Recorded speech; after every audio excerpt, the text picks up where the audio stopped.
I'm telling you, you don't want to allow him around your back, man. You don't ever want him to get behind you.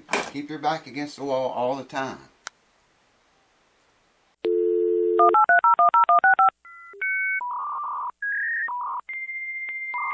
What is going on, YouTube junkies? Welcome back to the show. And welcome back to another portion of the house that never sleeps. Got on my blue chip pick cap. Thanks, Kip, and for the other goodies too. We figured we'd talk about setups today. Something a little bit different. You know, I do a lot of guitar setups, and I see a lot of guitar setups on YouTube. But a lot of people don't, not many people rather, talk about the setups and, you know, what the things that can change them. The main thing I wanted to talk about was setting your really fine setup guitars, setting your action really low, and you know, very little neck relief. Some people play with a straight neck, no neck relief at all.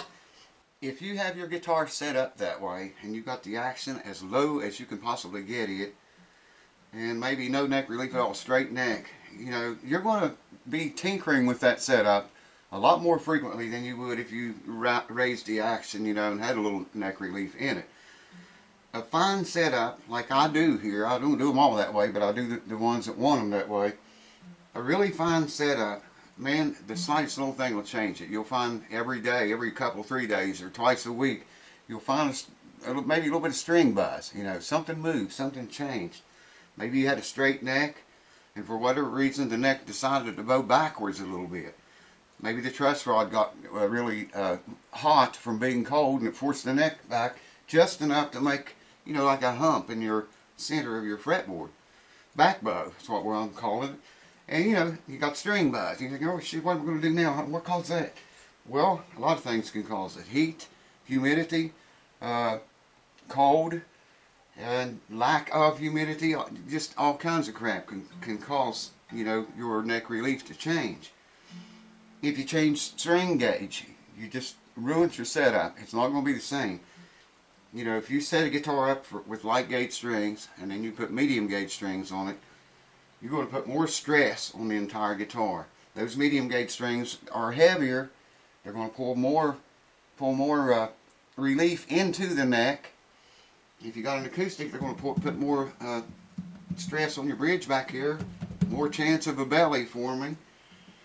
And same goes if you have, say, medium gauge and you're set up for that and you go to light gauge, then the opposite happens. You're going to have, the neck's going to start pulling back, and you know, you don't have as much string stress there, so your neck pulls back. You have to adjust the truss rod for that, and your action's going to change in both directions. Whether you go up in gauge or down in it, your action is going to change. Unless you have a very solid guitar. Now, some guitars are just solid as a rock. That little D15 guitar I worked on, the last one that I worked on, I think I have like 3 D15s on the channel here. And I've worked on a lot more of them than that. I just happen to only have 3 here. But the last one was a very, very solid guitar, man. That thing, I tuned it up here and let it set for 48 hours. And this was after it had strings off of it for a week. Tuned it up to A440 pitch. Came back 48 hours and checked it, and it had not moved. Nothing. Usually all guitars, after having the stress off of them that long, put the stress back on them, all the strings back on them, bring it up to pitch. Usually, you can come back a couple days later, check the tuning, and you'll see that it has dropped a tiny. It's a few cents. But something moved in the guitar. You know, and that's what changed the pitch of it. Anyways, getting back to your setup here. Changing string gauge, that changes everything, man. If you're set up for medium gauge, you put light gauge on, you know, unless that guitar is really very solid, the way the D15 was, you're going to know it. You're going to notice your setup. It'll either be worse or unplayable.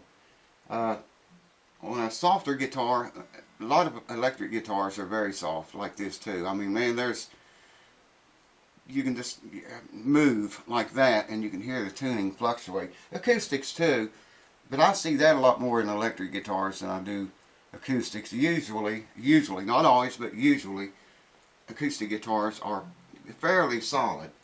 I mean, they have to be to hold up the way they're built and stuff, you know. you don't have like an electric solid body guitar where you can just screw everything down into the wood, and you know, you don't have to worry about it bellying up or anything like that. I have seen the screws get pulled out before, or stripped out for whatever reason. When you change your string gauge, let's say if you go from medium gauge to lights, okay? You're going to get that back bow that I talked about a few minutes ago. Your action's going to drop when that happens. You're usually too low. You get more buzzing. Have to adjust the truss for that. But when you do that, and you get that back bow, you get the tiniest ever so little bit more of string scale length. When you bow your neck back, you're pulling away from the saddle back here. You're getting a little bit more scale length. Do you know what that means? It means your intonation's going to change a little bit too. And not for the good. Because, you know, if it's set up very finely, I'm talking about. Now, I see a lot of luthiers set guitars up. I have them brought here to me, and the guy say, man, I just had this to so-and-so, and he set it up for me, and I don't like it for whatever reason. Well, it's easy to see, man, whenever you got, you know, 30 thousandths first fret action up here, nut action, 25, 30 thousandths high. Did the guy not see that? Did he not file the nut slots down? And that's another thing. I'm going to make a video about this, filing nut slots. The right gauge for whatever string you have. If you file nut slot out for a .056 gauge string, .054 is going to set way down in there a lot farther. Your nut action probably is going to be a lot closer than it was with the 56 gauge, .056 gauge strings. You all know what I'm talking about. I don't always have to say .0. 56 gauge, it's going to change big time. If you have a 56 on there and you have your nut slot cut for a 56 and you put, say, a 52 or a 50 or 48 in that, it's going to set down in that slot deeper, and your first fret action can be lower when that happens. Like I say, the back bow is going to make your string scale length longer. Your intonation is going to be different. So, you know, the point of this video is just basically to say the finer you set a guitar up, the closer knit you set everything, the more you're going to have to tinker with it. You know, the more frequently you're going to have to fool with it.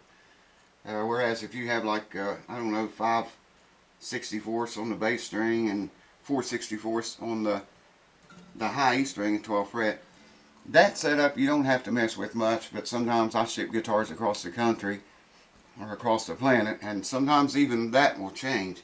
All of them will change. Like I said before, I can't set a guitar up here perfectly and send it on the other side of the country and expect those measurements to be exactly what I took, because they will not be. Every time, they will not be. There again, soft guitars fluctuate more. A very sturdy, stable guitar fluctuates less, and it'll be very close to what I set it. But just a few ideas there. With a really finely tuned setup, and say your neck does get hot and draw back a little bit and give you a little bit more back bow than it was set for, you're going to notice it, man. If you have your settings at 3 64ths and 4 64ths on the high E and low E strings down there at 12th fret, you're going to notice that. And it doesn't take very much with a very fine-tuned setting like that, setup like that. It doesn't take very much. And like I say, every few days, a couple times a week, maybe more frequently than that, you're going to have to tinker with it to keep it there, keep it set there. Electric guitars, like I say, they're the same thing. I've got this one tuned down now, I'm getting ready to work on it. But anyways, I wanted to throw that out there to y'all and tell you your nut action can change, probably will, if you change string gauge. The stress on that guitar is going to change, so that's going to make your neck relief change. It's going to make your string action here at the 12th fret change.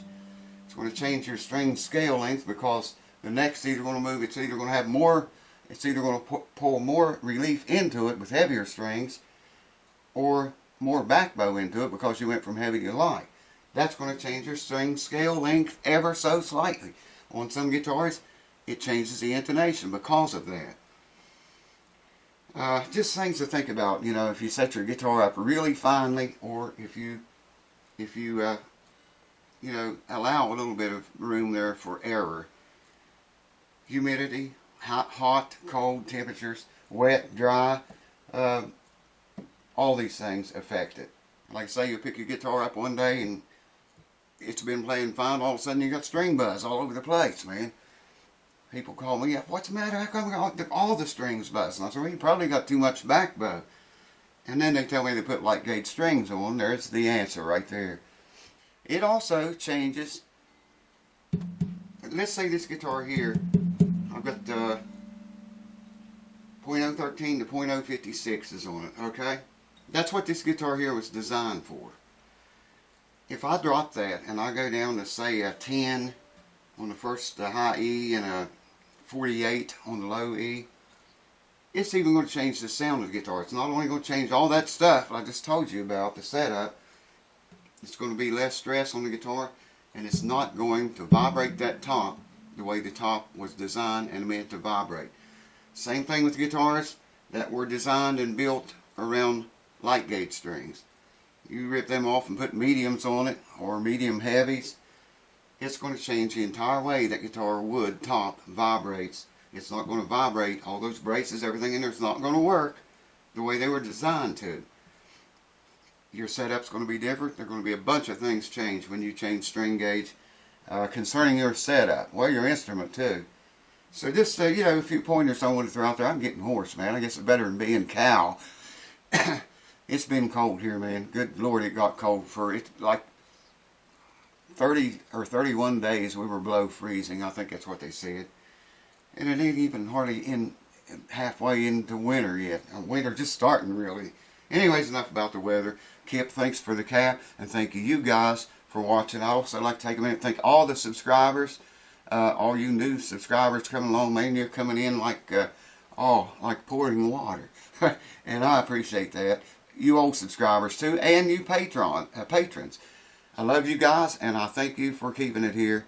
And let's make a nice new year out of this 2018 year. I'll do my part. I'll try. Cheers to you. Thanks for watching. See you on the next one. I wonder where he's at now. Check this out. 10 below zero. It's a high of 13 today. That's it. That's pretty cold for right here.